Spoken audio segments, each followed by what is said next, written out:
Poles do not beg for freedom. Poles fight for it.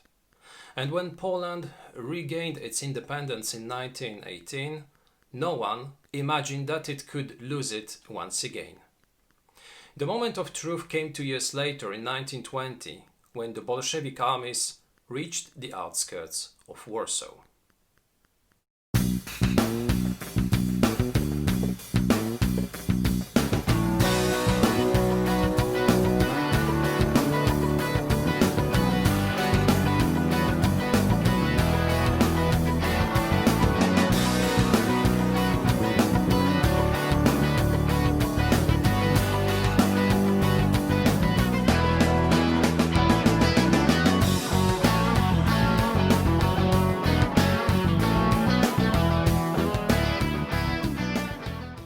Hello, this is Michel Sorbet and this is a new episode of Wojennik TV.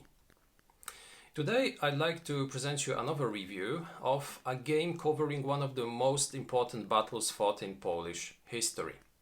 This will be a game published by the Polish Institute of National Remembrance, and the title of this game is Bitwa Warszawska, the Battle of Warsaw.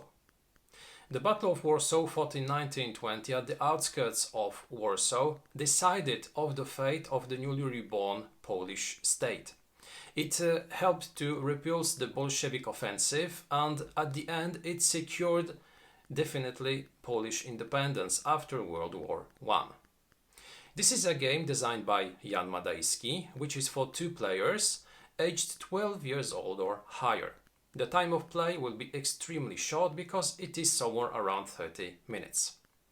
In the game, one of the players will take control of the Polish forces, trying to stop the Bolshevik offensive and to counterattack and to push back the Russian forces from the Polish capital. The second player will take control of the Bolshevik forces, trying to seize Warsaw.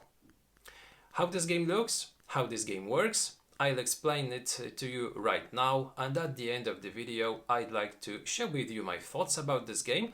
I'd like to tell you what I think about the strong but also the weaker points of this title. So let's start. Here is the Battle of Warsaw, prepared to play a new game. Firstly, let's take a look at the elements that we will be using while playing this title. The first and most obvious element is the board on which the battle will be taking place. The board represents the part of Poland with the central point of Warsaw, where the Battle of Warsaw was fought. This battlefield is a board with a hexagonal grid on it, on which we will be placing and moving the armies. Each side has a set of army tokens. Those are round when it comes to the Polish armies, or in the forms of pentagons when it comes to the Russian forces. Each army can be in 2 states. It can be in good order or it can be dispersed. An army in general is being dispersed when it loses a battle or when the battle in which it takes place is unresolved. So when both armies are in a stalemate. In case an already reduced army takes another loss, it is removed from the board. There is one special army, or rather a special token, which is located always in Warsaw, and it is the counter representing the defenders of Warsaw, obrońcy Warszawy. This is a static force which cannot move, which cannot receive other tokens, and which is instantly eliminated at the time it takes a loss.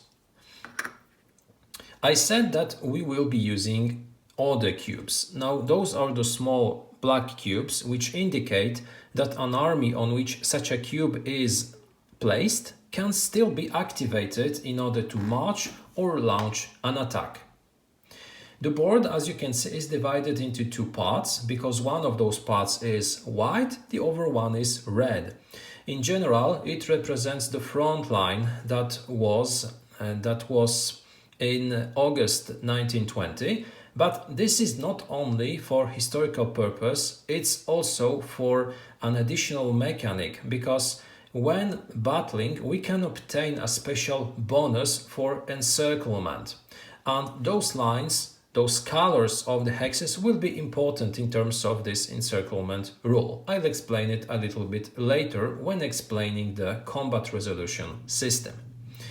Each army will also have their own deck of cards. The Polish deck of cards is with the blue background. The Bolshevik cards will be red. Now in this deck we will find cards of different colors. The colored cards will be associated to different armies, and in general only cards of the given color can be used when the army of the corresponding color is used in battle. We have also gray cards, which are jokers, which can be used by each army, no matter its color. No matter its color. Additionally, some gray cards have also the description telling us that this is an action card, that they can be used both in battle as also during the operational phase when we are giving orders, where we are making actions. Now you can see that this is a deck with Polish text, so you might think, well, that's not good. The game was supposed to be played also by non-Polish speaking players. And it is still playable because in the rulebook, which is printed in two versions, in Polish and in English, we have the description of all the special cards in English.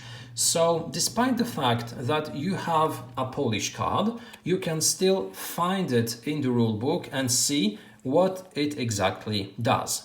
So don't worry, you can play this game without any problem, even without knowing Polish. Lastly, we will be using also special counters used to mark attacks.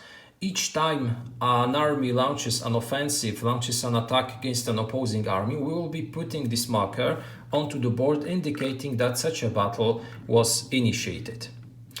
The game can last up to 5 turns, and we will be using the special token indicating the current date. We will be starting on August 13th and we can play up to August 17th. What are the objectives for both sides? Those objectives are very different. The Polish forces are trying to destroy the most possible number of Russian forces and of course to defend Warsaw. So they win even before the end of the game if they successfully destroy 3 Russian armies, so if their counters are removed from the board. A second possibility is the dispersal of all the Russian armies present on the board. So if the Poles manage to disperse all the Russian armies, maybe to also remove some of them, they can win the game before the game ends. The Russian objective is very different. They are not here to destroy Polish forces, they are here to take Warsaw. This is their ultimate goal, this is their ultimate prize. And if the Russians manage to make one of their armies enter Warsaw, both in the operational phase as a result of a combat being resolved, they instantly win the game. If the game doesn't end before time, at the end of the game, so at the end of the 5th turn, we will be using the tiebreaker. And the tiebreaker is controlling Radzymin, which was one of the most important points during the entire battle.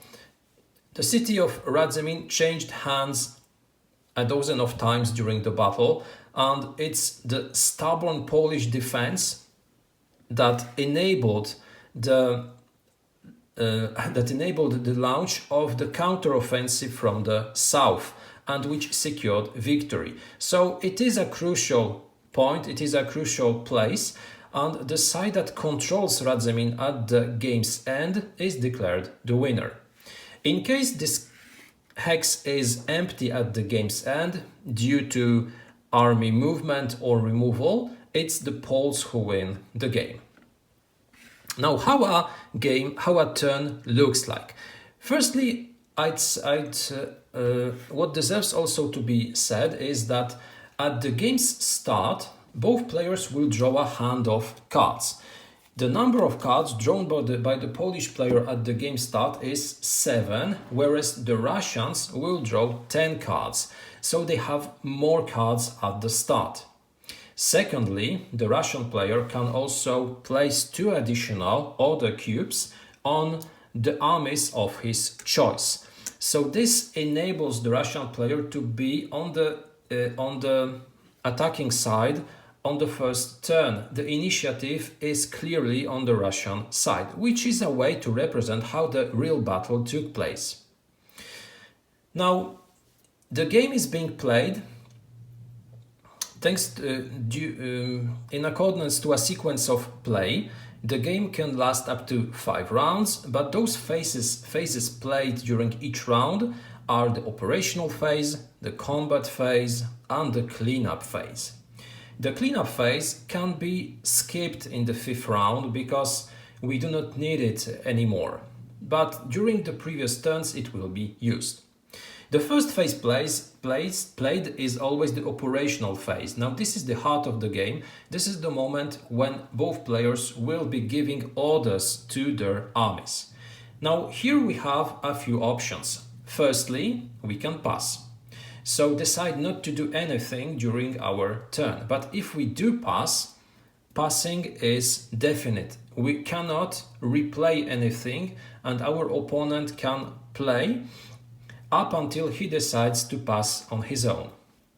If we do not pass, we have several options. The first one is an option which can be taken only by the red player. It is the pillage action. If the red army player has any army with 2 order cubes on it, he can remove them in order to draw 1 card. So this is not only a way to simulate how the Bolsheviks acted during the Polish campaign, it's also a way to reinforce your hand due to some additional supplies acquired during such a pillage. The second action is an action which can be taken by both players, and this is to command a unit. In order to command a unit, we have to choose one of the units which still has an order cube on it. In general, removing a cube allows you to move this army 1 space. If you have 2 cubes on an army, you can decide to move up to the number of cubes that you had on the army before it moved. Of course, each hex means you are removing 1 cube. So having more cubes on a unit enables you more flexibility. You can decide to move only 1 space, but you can also decide to move instantly 2 spaces. It's up to you. This action can be combined, it can be combined with the attack action. The attack is possible if you start your activation in a hex adjacent to an opposing army. In such a case, you can remove your cube and you can declare an attack against the adjacent army. So such a declaration ties down the opponent because it makes it causes the removal of all the order cubes from the opposing army, and it also means that during the next combat phase both armies will battle. It is possible to combine movement with an attack, because you can activate an army, removing a cube in order to move it, and then remove an additional cube in order to launch an attack. It is not possible, on the other hand, to give orders to one than more army at a time. So you cannot, for instance, declare a combined movement by 2 armies by removing 2 cubes. But still, you can remove more than 1 cube from an army in order to make it move and maybe also battle. When you have finished to activate your army, so when it moved, when you declared an attack, it's up to the opponent to make an action, and that's the moment when he can decide to command a unit or make an overaction. Another action which is possible is also to play an action card. So instead of giving a command, you can decide to choose one of the cards that you have in your hand in order to play it for its action. So you implement the text which is on the bottom part of such a card. After each player passes, the operational phase ends and we enter the combat phase. Now the combat phase is the moment when we resolve all the battles which were initiated during the previous phase. So we can have multiple battles, both initiated by the Polish as by the Russian player. The first battle which will be resolved, is chosen by the Russian player. Then the Polish player chooses one of the battles and so on. Now, how a battle is resolved. When a battle starts, each player will choose 4 cards from their hand. They can choose any of those cards, but in general, you should search for cards which are associated to the army that is taking part in the battle. So, if I have, for instance, a yellow army which is involved in a battle, I should be using gray, because I said those are universal cards, and yellow cards which can be used. Sometimes I will not have enough cards of the given color and I will have to choose cards of another color. It's possible. So when both players are done, when they prepare their 4 cards, we randomly draw one of the opponent's cards and we put it back into his hand. So sometimes you will lose a card which is absolutely useless because it was a card of a color that you wouldn't be able to use during the battle, but sometimes you will lose a very precious card, the one that you wanted to use during the battle in order to acquire the biggest number of strength points. After drawing one random card from the opponent's hand, we unveil all the cards. The cards which are of a color not associated to the army taking part in the battle go back into our hand, and we make the sum of the strength points of all the cards remaining. There are different issues possible. Firstly, the attacking side had a bigger number of strength points. That means that the attacker wins the battle, the opposing side is dispersed and it has to retreat. Retreat has to be done onto an empty space which is not adjacent to the attacking army. So in that case, the third army could retreat only here. After such a successful attack, the attacking army takes ground and it has to occupy the space which was left empty. If it's the defender who wins, the attacker takes a step loss, it is dispersed, but both armies stay where they were. There is no retreat and there is no pursuit. A battle can also end in a draw. If we have a draw during a battle, both armies which took part remain in place and both are reduced. So those are the possible outcomes. If the defenders of Warsaw were eliminated due to a Bolshevik attack, Warsaw can be instantly taken and the Russians win instantly the game. Now there are some other rules governing combat because firstly we have those special fortified hexes. We have 3 fortified hexes which are Warsaw, which are Radzymin and Modlin. When attacking such a place, the attacker must take into consideration that the defender will get a bonus in the battle. Because when defending such a hex, the defender, before one of the cards will be randomly removed, can choose one of his cards and instantly play it So he avoids this card being randomly discarded. This is a way to, at most times, bring the most powerful card directly into battle. So it increases the chances of the defending side.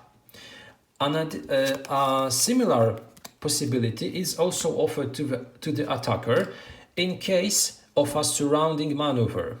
Now, this is the moment when we should go back to the way how the board is constructed.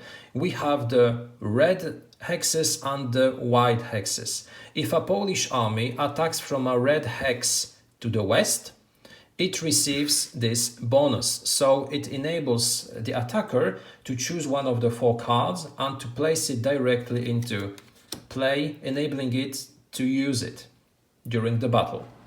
If a Russian army attacks from a white hex to the east, it receives a similar bonus. Now, those are all the rules concerning combat resolution. There are some other small rules governing how to displace those attack tokens if there were multiple attacks and the defender retreated, but I won't be explaining them right now.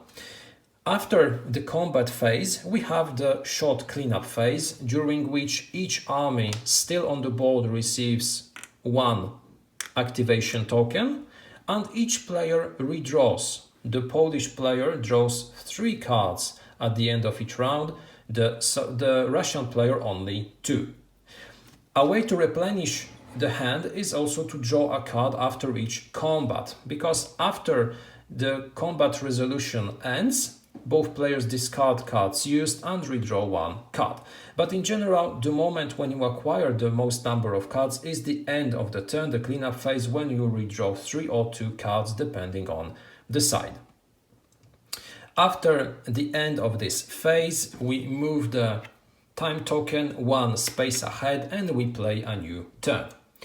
The game ends after 5 turns, at which point, as I explained earlier, we verify who controls Radzymin, of course if the game didn't end earlier due to sudden death. And those are pretty it, all the rules governing the play of Battle of Warsaw. Now let me invite you to the conclusion. I'd like to share with you my thoughts about this title. I'd like to tell you what I think are the strong but also the weaker points of this game. The Battle of Warsaw, fought in 1920, was without any doubt one of the most important in Poland's history. So it is not a surprise that 100 years later, in 2020, there were a lot of initiatives which were meant to commemorate this important event. One of such initiatives was the creation of this board game, the Battle of Warsaw. And it is not a surprise again that this title was published by the Polish Institute of National Remembrance. When searching for strong points of this game, we absolutely have to underline, firstly, that this game is an educational tool. This is something which has a high educational value. The Battle of Warsaw was a very important battle in Poland's history, as I said a few moments ago, but there are still people who just know that this battle took place. They know that it exists, that the Poles fought the Russians, but apart from that, they know very little. And if we are trying to educate, if we are trying to achieve this historical mission in order to teach about history, board games are a very interesting tool. And I'm glad to see that the Institute of National Remembrance uses this tool, because teaching while having fun is, in my opinion, a very efficient way to talk about history, about our past. So, when looking for strong points of this title, the first one would be obviously the educational aspect of this title. Not only we receive a game, we receive a historical tool, something which enables us to learn more about the Battle of Warsaw. So this game comes with not only the rules, but also with an additional historical explanation, with the background of the whole battle, with the explanation how the war broke out, how it evolved, what happened before the Bolshevik troops reached Warsaw. It explained also what happened later. It's a good idea to include these historical notes, those historical notes, inside the rulebook. We do not have two separate documents, and thanks to it, more people will read this historical addition. And this is, in my opinion, a nice idea, because if we had two separate documents, I'm pretty sure that the second one concerning the battle but not explaining the rules would be kept on the bottom of the box, and a lot less people would read it than it is in the case when we have only one document. The second thing is that we have a game which has both the Polish and the English version, and this is always also a good idea, because obviously there are a lot more non-Polish speaking players in the world than only Polish speaking players, and when trying to show how our Polish history is interesting to people abroad, it's much more easier to show it with tools which can be used, can be played by non-Polish speakers. And we have also an interesting approach concerning this game, because there are some publishers, there are some games which are published in two different versions. We have a boxed version, for instance, a Polish boxed version and an English boxed version. Here we have one box which is meant to be for all. And it is problematic sometimes in when we have games with components using text. And here we have some text on the cards. So we might wonder how this game can be played by non-Polish speakers. Well, the answer is simple. You get the explanation of all the cards inside the rules. So no need to publish another box with only content, with the same content, only with some few cards which are different. You get all inside the same box. And this is, in my opinion, an okay approach. It is logical. It is at the same time a good idea, because as I said a few moments ago, if the game was only in Polish, it would have a reduced possibility to introduce this game to non-Polish speakers. The second thing is that there is an excellent price to quality ratio in this game, because this game costs somewhere around 45 zlotys, which is really not a lot. This is a cheap game. But at the same time, when sometimes you buy a cheap game, you do not expect a lot. You expect crappy components or few components.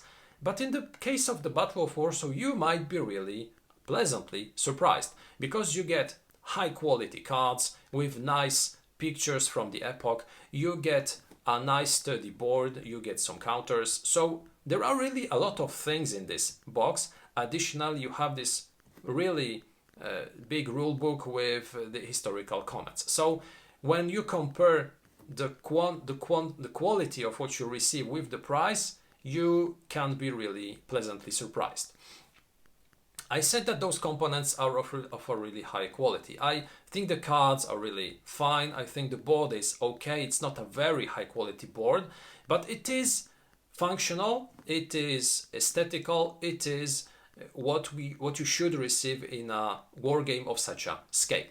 Additionally, what deserves to be mentioned is the fact that this game is also well suited to be played by people who are colorblind, and this is something which I always take into consideration when judging components, because we have some games, we have some publishers who just do not look at this, who just publish games without taking absolutely into consideration the fact that some players might have this issue, that they can have problems with distinguishing, with differentiating some colors.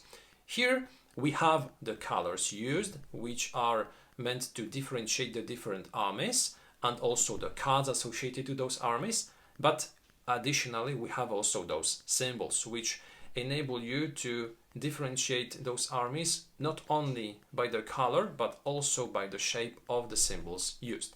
And this is an excellent addition. This is a small thing which will be, as I suppose, very appreciated by only a few of potential customers, but still the fact that that the Institute of National Remembrance thought about it deserves to be highly prized.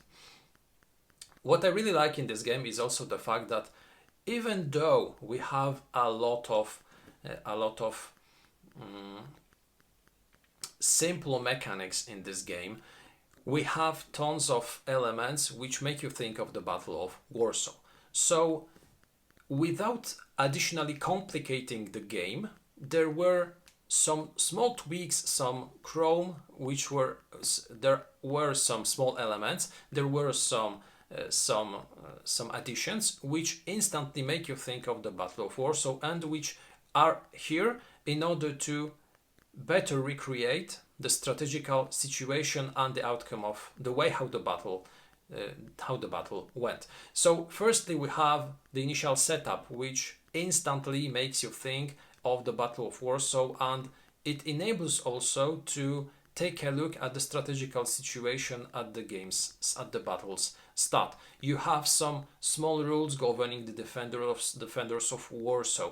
You have the differences concerning the number of cards that both sides have at the game start. So the Bolsheviks will have more cards, the Poles less, which represents the initiative at the battle start. But then after each turn, it's the Poles who draw more cards, showing how the momentum changed during the battle. Very small tweaks, very small rules, at the same time not adding a lot of additional rules, but in a fine way, permitting to recreate and to recreate the way how the battle evolved. So this is an interesting approach because we have a lot of games, we have a lot of war games in which Chrome is added due to additional rules. We have special counters with special rules. We have special rules governing the time turn track, because we have, for instance, rules inside the rulebook which say that on turn 4 several things happen. We have to remove units, we have to add units, we have to add some die roll modifiers. Here it's very simplified, it's very streamlined, it's at the same time very elegant. And this is the reason why this game is so short to play. It lasts 25-30 minutes, you can easily end the game in this time. You have only 5 turns and it is very accessible, it is very easy. At the same time, I absolutely didn't have the feeling that it is too simple or too abstract. Knowing how the battle evolved, how the battle took place, I had pleasure observing how the game evolves and how small elements added to the game, such as pillaging by the Bolsheviks, make you instantly feel of the Battle of Warsaw, and which add Chrome without adding additional rule layers. And this is a very, very nice approach. What I really like in this game is also how the combat resolution system was implemented. It is clever, it is extremely simple, because again this is one of those aspects in which the game was streamlined, but at the same time I'd say it's well suited for the battle, because randomly losing one card, randomly picking one from your opponent, also is in some way a way to simulate how the connection problems, how the communication problems influenced the way how the battle went. The fact that Tuchachevsky lost contact with some of his troops, the fact that the Poles were able to read the information sent by the Bolshevik headquarters are all here. They are inside inside the cards and inside this clever combat resolution system.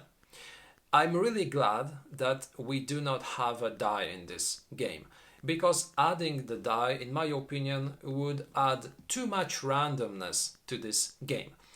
Here, with this interesting combat resolution system, it is very easy, at the same time very dynamic, very interesting, and it adds a lot of depth to the game, because having the deck of cards which enable you to play them as an action, sometimes use them in the battle, forces you to very carefully manage your hand. You have to decide which cards to keep, which cards to play, which cards to use as an action in order to receive their huge bonus, which to keep only to be played during a battle, when to play cards. This is interesting. This adds a lot of depth to the game, and I love it. I think it's one of the best things found in this game. I like the activation system where we have cubes which we can spend in order to act. Again, it's very simplified, it's very streamlined. We do not have movement factors, we do not have different types of terrain, we do not have different types of orders apart from move and attack, but it's okay, it's simple, it's meant to be simple, and it is very accessible. This is the reason why the Battle of Warsaw is a game not only for wargamers, it is not only for people who like games covering history, it's a game for everyone. It's very easy to learn, it's very easy to teach, it's very quick to play, and it is interesting, it is engaging, and games always should be engaging. At the same time, it teaches you interesting facts about Polish history. So what, in my opinion, are the weaker points of this title? I'd say three things. The first one is related to the fact that this game is, as I said earlier, in two different versions, the Polish and the English version, inside one box. I said this is okay, and I still believe it's okay, but what I think can be problematic for people who are English-speaking players is the fact that when looking for information about a specific card, you have to take a look inside the rulebook.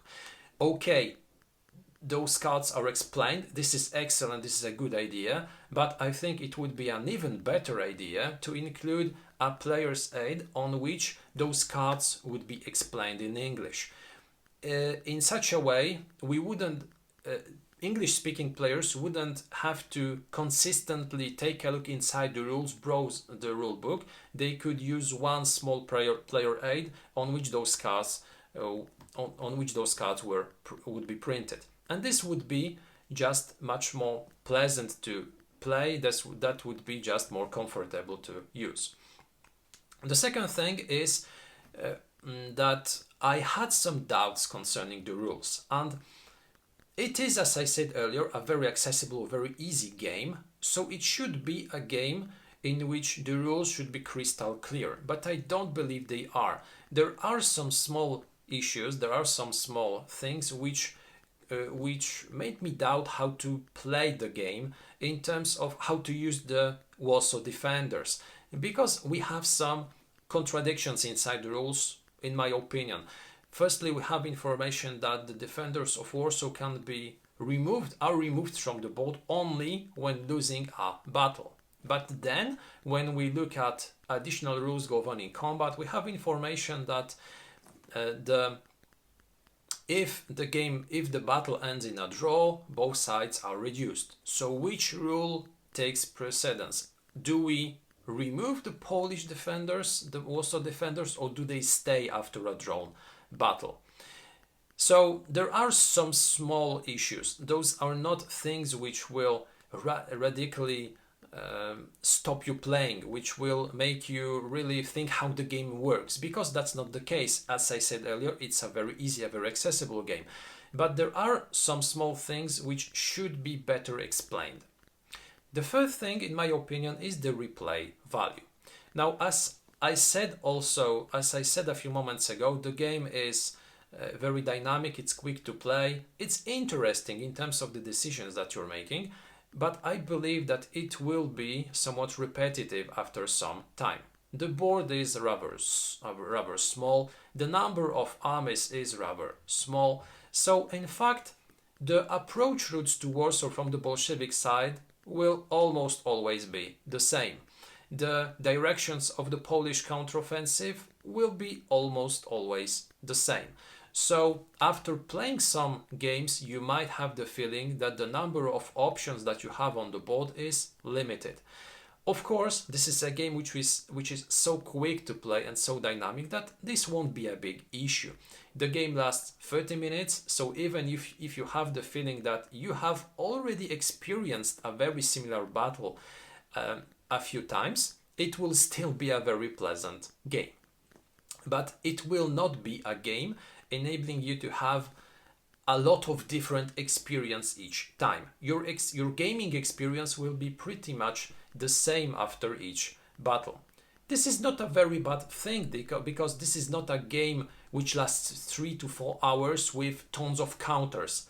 That would be a huge problem if that was the case. It is a short, very simplified and streamlined game. So in this case, it is just a question of what you expect from a game. If you expect to have a game very interesting, entertaining, showing you different strategies each time, the Battle of Warsaw will not be a game of that type. This will be rather a quick, engaging, dynamic game with interesting mechanics concerning combat resolution, and from this perspective it is a very high quality design.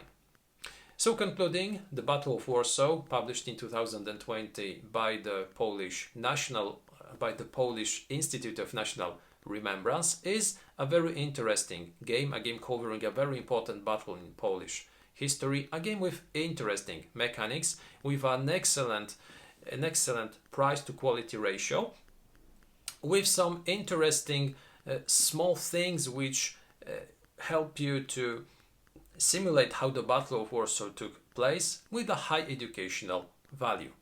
I strongly recommend you try this game because this is also a game in which you can play even without knowing Polish. So if you want to learn more about the Battle of Warsaw, this might be an excellent educational tool that you might use. This was the review of the Battle of Warsaw, Bitwa Warszawska, by the Polish Institute of National Remembrance. Thank you for watching this video. I invite you to our other movies. We have other unboxings and reviews in English. Take also a look at our Instagram and Facebook accounts. And if you want to support Wojennik TV, take a look at our Patronite account. I wish you a fantastic day and see you next time.